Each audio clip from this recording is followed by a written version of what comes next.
Welcome to another episode of the So Here For It podcast. I am your host, Amy Mingan, and today I am chatting all things AI. Now, it's probably going to be one of those AI things that comes from a slightly different angle to maybe what you're expecting, but I guarantee if you stay with me, you're going to get a lot out of this, okay? Because people are telling me more and more that their clients are putting their treatment plans through ChatGPT, and then the clients are getting this like blind confidence about themselves, and they're kind of coming back at these practitioners to say, oh, you're not doing it right. Oh, I got this on ChatGPT. Oh, this, that. And look, I'm going to go straight into it and say, first of all, if you're using AI in your content, if you're using AI to write you sales pages, if you're using AI to pre-write all of your emails and everything you ever do in your business, we know. Like everyone knows. Everyone knows that everyone's using AI now. So you know what you need to do? You can still use AI and you can like get your ideas in a linear fashion. That's totally fine, but you need to make it sound like you. So you need to take what you're doing inside AI and actually make it sound like you. Now, I won't jump too far ahead. I'll talk to you more about how to do that in a bit, but I want to actually get into the crux of this. Like, what actually is AI?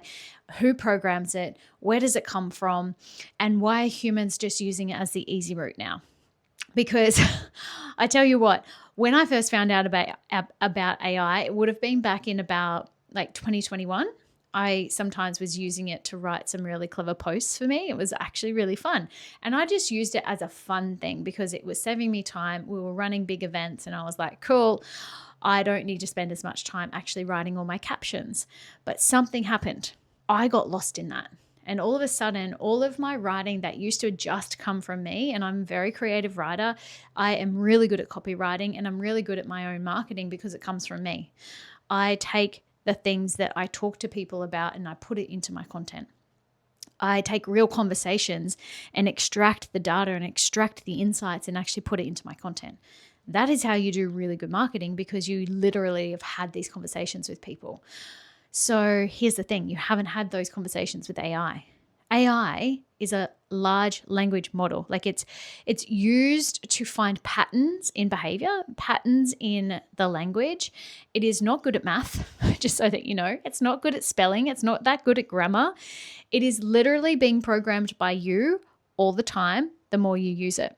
And it's usually not a good thing because also it has been programmed to agree with you. It has been programmed to write in a very specific way. Let me say something here. All of this right now, I have zero script. I never use a script for my podcast because I want it to come straight from my heart. I want it to be channeled for you. And you can tell because I take pauses. You can tell because I'm not speaking the same way every single time, right? I speak the way I speak. I don't speak AI speak. But here's the thing. If I had a script that was running on a teleprompter or something in front of me, it'd be like, here's the 5 things that AI is doing that you didn't know. It's not because you're lazy. It's not because you're broken. It's because AI is here to help you. See, you can hear this, right? You can hear it in every single person's hook that ever did come out of AI. The hooks that it does is so bad. Like it's so bad. You need to humanize it. People are training all of these like bots and agents inside of their AI, but they're not knowing what particular data to put in. So they put in this stuff that's like, I don't know, gathered off the internet somewhere. Then they put it in thinking it's good data, but you need to actually know what you want. You want to know like, what is your outcome first? So here's how I would do it. If I were you and I needed to create content and I had a concept or an idea that I wanted to talk about, but I didn't really have a linear way of talking about it yet, I would put all the things that I was thinking about into a document. I'd be like, here's the sort of person who I'm talking to. Here's the things that they're going through. I would personally write a story about that person because that's how I tend to do things. I'm really good at storytelling. I like to think about things as a movie. That's how I work, right? But imagine putting all of that, because that's data, it's a large language model after all, putting all of that data into Claude or ChatGPT or whatever one you're using, then it's got a really good idea about where your thought patterns are, what behaviors you're wanting to talk to, and then you give it a prompt. You don't just go, hey, Claude, or hey, ChatGPT, give me hooks for this. It's going to guess what it thinks that you want, and you're going to end up saying to your clients the same thing over and over, and they are going to be like, boring. Even they know it's AI. It falls flat, but the clients are doing it back to you, right? So that's what else I wanted to talk about, is that people are getting whatever's coming out of AI and thinking, oh, this is really good.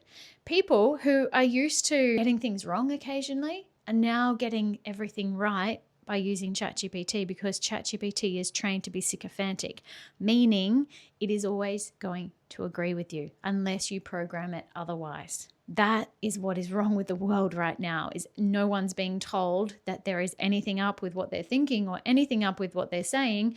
And you could put something really dark and horrendous into ChatGPT and it'll say, that's okay. It's not your fault. Here's some things that I would do. And it's like, oh my God. So I need to talk you off the ledge of AI right now. And I want to also bring into this, like in the client sector, you need some really clear boundaries with your clients. Whenever you start with a client, my suggestion is you go in with them and you say, look, you might want to look things up. You might want to look your diagnosis up. You might want to look up popular treatments or things that are trending or something else that somebody has recommended. You might even do your own research using it. The deep research tool is actually quite really good, actually, but it doesn't mean that it's the truth. And I think this is like that very fine nuance that we really need to tune into. We really need to tune into our discernment. Not enough people are using discernment because they're too worried about getting a gold star. They're too worried about getting the validation from ChatGPT. And so, of course, anything you put in there, it's going to be like, yeah, you're right. You should say this back to your person. Oh, yeah, you're right. Like I've heard some people are doing like text messages. They're putting text messages through and saying what tone that they want, and they're sending that to like dating things, or they're sending that to their significant other. And it just makes me cringe. I'm just like, we need to learn to get things wrong sometimes. We need to learn to be okay with feedback. We need to learn to take a risk. You're not always going to get it right. In fact, I'd go as far to say most of the time, particularly in the beginning, you're going to get it wrong. But that is the whole point, right? Think back to when you were a baby and you were learning to walk. You fell over a hell of a lot of times, but everyone was still cheering you on because they knew that you would start walking. Same thing in business, same thing with getting results with your clients. And it is about really establishing the human trust factor these days. You need to really stand out by simply being yourself. By, instead of putting everything you know into AI, think about what it is you think about and feel, and gather the data yourself and sit with it for a minute and be like, is this my truth? Is this what I truly feel about this? Or is this the most vanilla thing I ever did read that anyone could write and put through AI? Because I've seen so many people's programs and content and you name it. I see a lot of things that a lot of practitioners do. And I'm constantly going through things with a fine tooth comb. And I'm like, hey, it's good, but you want to know how to make it great? Put you into it. It needs to be authentic. People need to be able to feel you.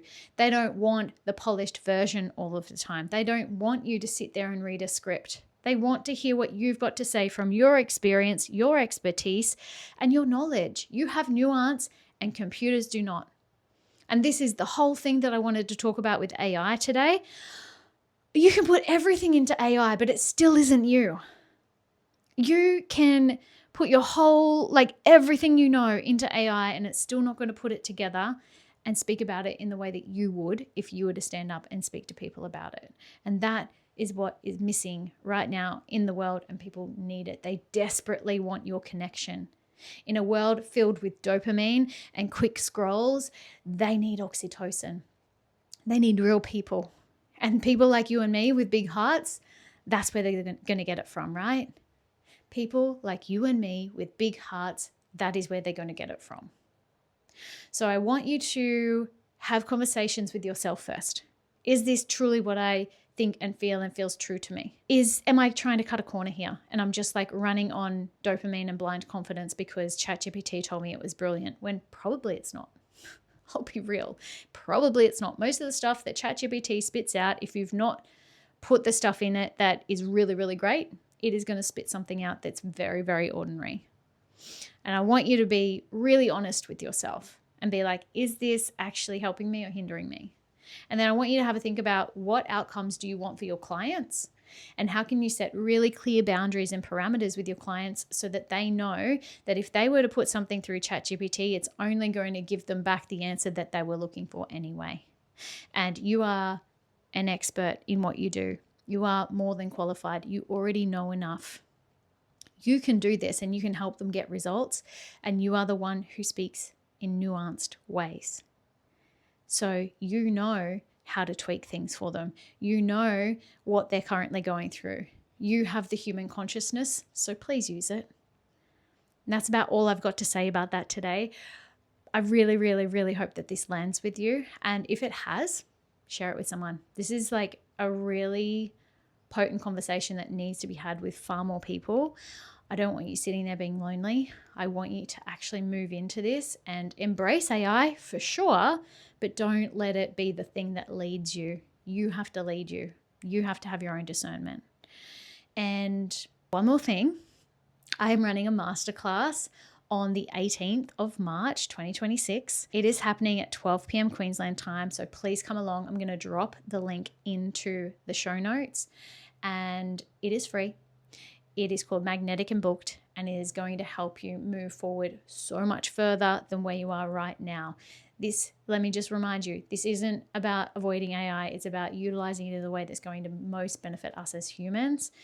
And the world needs to hear your voice. The world needs your expertise. The world needs you in your most authentic self. And we're going to talk all about that inside Magnetic and Booked. Thanks so much for joining me, and I'll see you on the next episode.